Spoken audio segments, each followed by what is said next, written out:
Imagina que alguien repite la misma pregunta varias veces seguidas, casi como un mantra.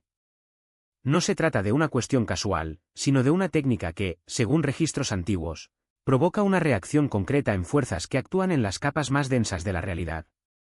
Presentaré evidencia histórica concreta que prueba la existencia de este conocimiento y mostraré, paso a paso, cómo aplicarlo.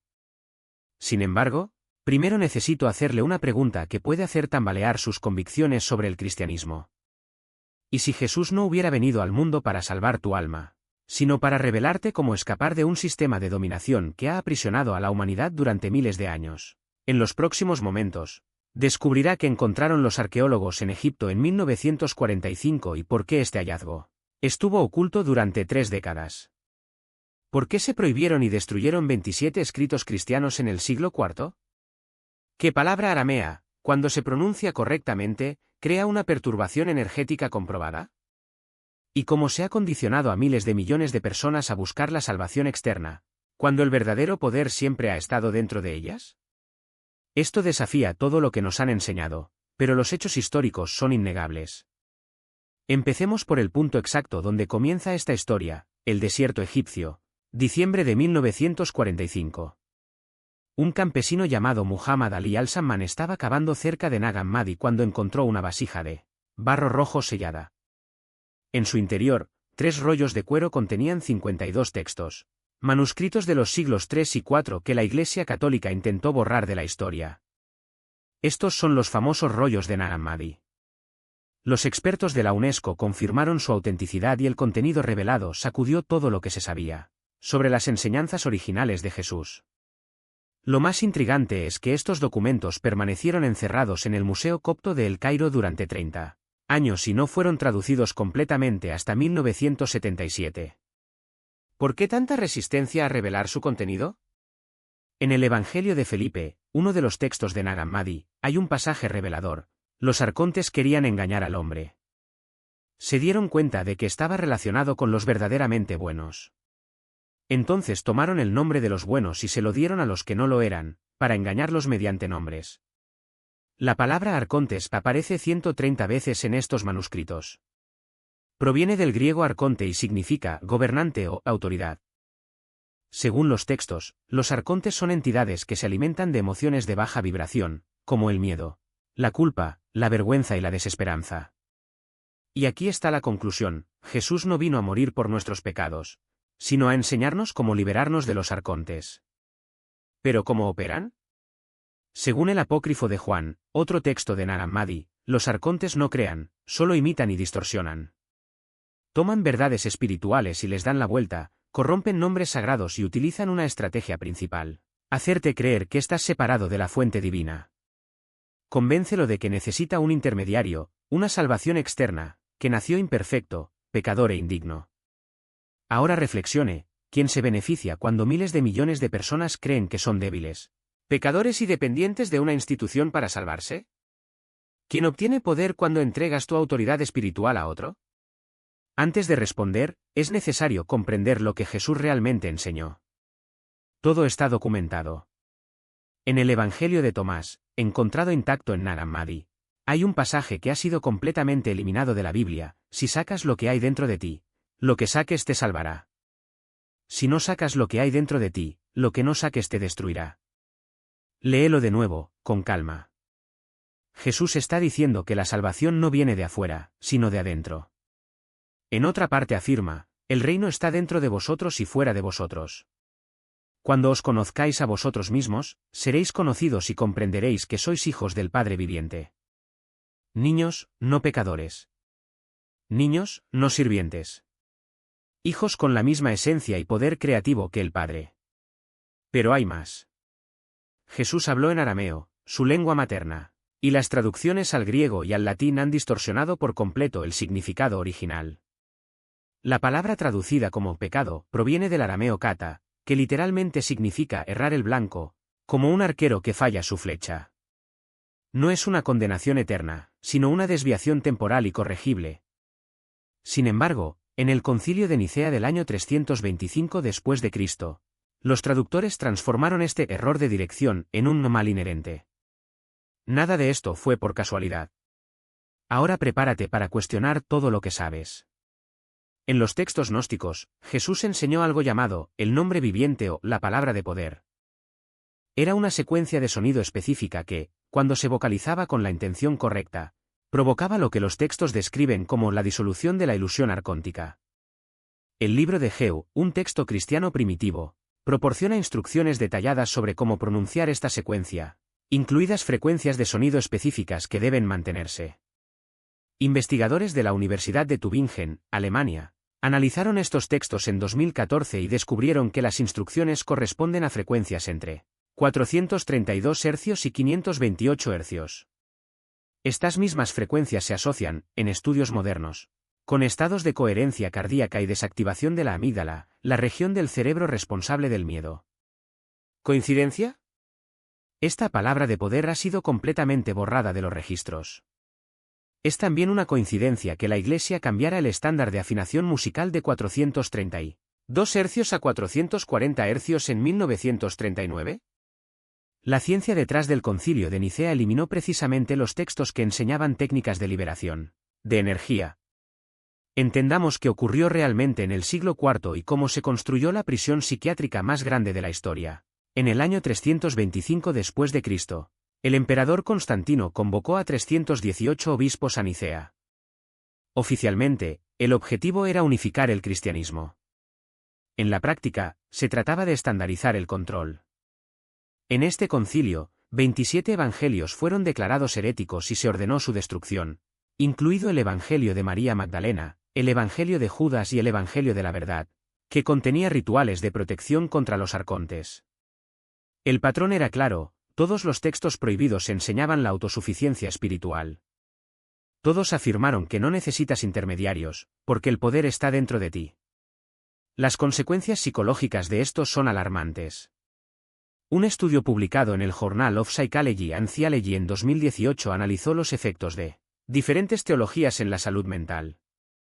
Las personas criadas con la doctrina del pecado original tienen un 43% más de casos de ansiedad crónica, un 37% más de depresión y un 62% más de vergüenza patológica, relacionada con la sexualidad y el cuerpo, en comparación con las espiritualidades que enfatizan la divinidad interna. No se trata de conjeturas, sino de datos basados en una muestra de 4.200 personas. La pregunta que queda es: ¿cuánto tiempo seguiremos atrapados en un sistema que nos debilita en lugar de empoderarnos? De cualquier entidad, doctrina o institución que exija mi sumisión a cambio de la salvación. Revoco todo pacto basado en el miedo, la culpa o la vergüenza. A partir de este momento mi conexión con lo divino es directa, incondicional y soberana. No necesito intermediarios, rituales ni dogmas para acceder a mi propia luz. Esta ruptura es irreversible y absoluta. La ciencia detrás de esto es fascinante. Los estudios de epigenética de la Universidad de Montreal, 2021, han demostrado que el trauma transgeneracional, incluidas las creencias religiosas internalizadas, puede desprogramarse mediante actos conscientes de revocación. Cuando declaras la ruptura de un contrato energético, tu cuerpo responde con una liberación de neurotransmisores como la dopamina y la serotonina, indicando al sistema nervioso que la amenaza percibida, en este caso, el miedo al castigo divino, ya no es válida. Es como restablecer un circuito que ha estado funcionando durante generaciones.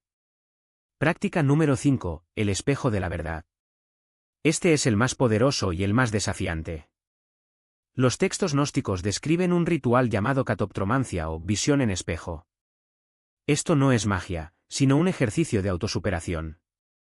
Funciona así: en un ambiente tranquilo, enciende una vela y colócate frente a un espejo. Mírate a los ojos y, sin apartar la vista, repite en voz alta: te veo. Te reconozco. No eres un pecador. No eres indigno. Eres la expresión viva de la fuente creativa. Haga esto durante al menos 3 minutos, notando las emociones que surgen: resistencia, llanto, ira, alivio. La neurociencia explica por qué esto es tan transformador. La corteza prefrontal, responsable de la autorregulación emocional, se activa cuando miramos directamente a nuestro reflejo. Al mismo tiempo, la amígdala, que desencadena respuestas de miedo, está inhibida. Un estudio de la Universidad de Kioto, 2018, Demostró que este tipo de ejercicio reduce la actividad de la amígdala hasta en un 40% en personas con antecedentes de trauma religioso. Es como si, frente a ti mismo, desactivaras el modo víctima que te tienen programado desde pequeño. Pero aquí está el detalle crucial: estas prácticas no tienen como objetivo deshacerse de la religión o la espiritualidad. Se trata de recuperar la espiritualidad que te robaron. Los sistemas de control no quieren que sepas que la divinidad no está allá afuera, en un cielo distante, sino aquí, pulsando en cada célula de tu cuerpo. Cuando Jesús dijo, "El reino de Dios está dentro de vosotros", no estaba hablando con metáforas.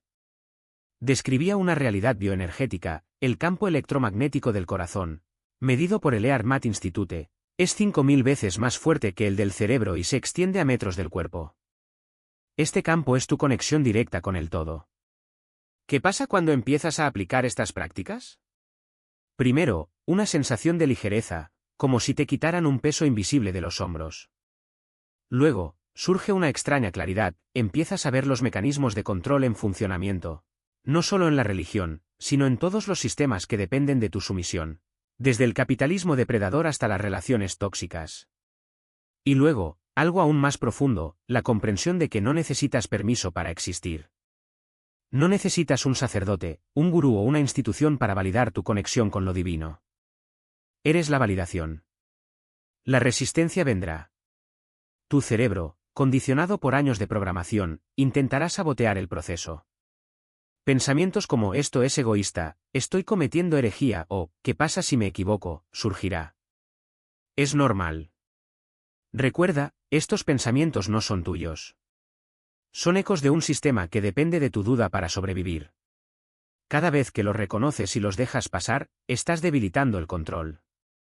Y aquí está la ironía final: los mismos textos que fueron utilizados para oprimirlo también contienen las claves de su liberación. El Evangelio de Tomás, por ejemplo, dice: "Cuando hagáis de los dos uno, y cuando hagáis el interior como el exterior y el exterior como el interior, y lo de arriba como lo de abajo, entonces entraréis en el reino". Esto no es poesía. Es una instrucción para la integración. Cuando alineas tu mente, cuerpo y espíritu, cuando reconoces que no hay separación entre tú y lo divino, los arcontes pierden su poder. Porque solo existen en la dualidad: pecador/santo, salvo/condenado, bien/mal. Cuando trasciendes esta división, te vuelves incontrolable. La pregunta que debería hacerse ahora no es "¿funciona esto?", sino "¿qué pierdo si no lo intento?". La respuesta es simple: te pierdes a ti mismo. Y el mundo pierde la versión más poderosa de ti, la que no necesita el miedo para ser buena, la que no necesita la culpa para ser amorosa, la que no necesita la sumisión para ser espiritual. Esta versión ya existe dentro de ti. Es hora de dejarla salir. Reclamo mi soberanía espiritual. Soy la autoridad suprema sobre mi propia alma, y cuando tú haces lo mismo, sucede algo extraordinario. Una ligereza inmediata se apodera del cuerpo, como si finalmente le quitaran de la espalda una mochila invisible, llevada durante años. Muchos informan de sueños vívidos en los días siguientes: el subconsciente se reprograma. La mente profunda reconoce lo que la conciencia ya sabe. Esta es la práctica número 5, el ritual de coronación interior.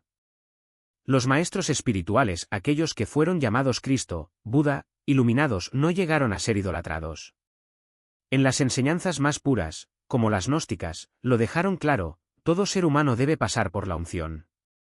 Pero no una unción externa, hecha por manos ajenas. La verdadera unción es la autocoronación. Una vez a la semana, preferiblemente el lunes, el día que lleva la energía de los nuevos comienzos, reserva este momento. Enciende una vela. Coloque ambas manos sobre su cabeza. Y declarar, con firmeza: me reconozco como rey, como reina de mi propia conciencia. No hay autoridad por encima de mi conexión directa con la fuente. Soy el templo viviente. Estas palabras no son mera retórica. Revierten siglos de programación que nos enseñaron a ser ovejas, siempre esperando un pastor. Cuando te conviertes en pastor de tu propio viaje, algo cambia en la estructura de la realidad interna. ¿El símbolo de esto? La corona. No es coincidencia que los monarcas lo hayan utilizado durante milenios, es un símbolo arquetípico de autoridad. Pero la verdadera corona no está hecha de oro ni de joyas. Ella es enérgica. Es el chakra de la corona activado, la conexión directa con lo divino que siempre ha estado dentro de ti. Lo que ha estado oculto durante casi 2000 años no es un dogma, sino un código vivo, la activación. Jesús no vino para ser adorado. Vino a mostrar el camino para llegar a ser lo que era, un ser humano plenamente activado. ¿Qué pasa con los arquitectos del miedo, los guardianes del control? Solo tienen poder sobre aquellos que no conocen su propia luz. Pero atención, este conocimiento fue suprimido por una razón. Cada persona que se libera es un hilo menos en la red del sistema. Entonces pido 3 cosas. Primero, salvad esta enseñanza. Segundo, compartir con alguien que aún vive atrapado en la culpa religiosa, en la creencia de que necesita salvación externa. Tercero, comienza hoy las 5 prácticas. Mañana no. Hoy. Y por último, deja un comentario abajo, soy soberano. Cada palabra dicha con convicción crea una ola energética colectiva. Recuerda, nos enseñaron a pedir la salvación. Jesús nos enseñó que ya somos salvos. No necesitas permiso para ser libre. Solo necesitas recordar. Y ahora lo recuerdas. El reino no está muy lejos. Él siempre estuvo dentro de ti.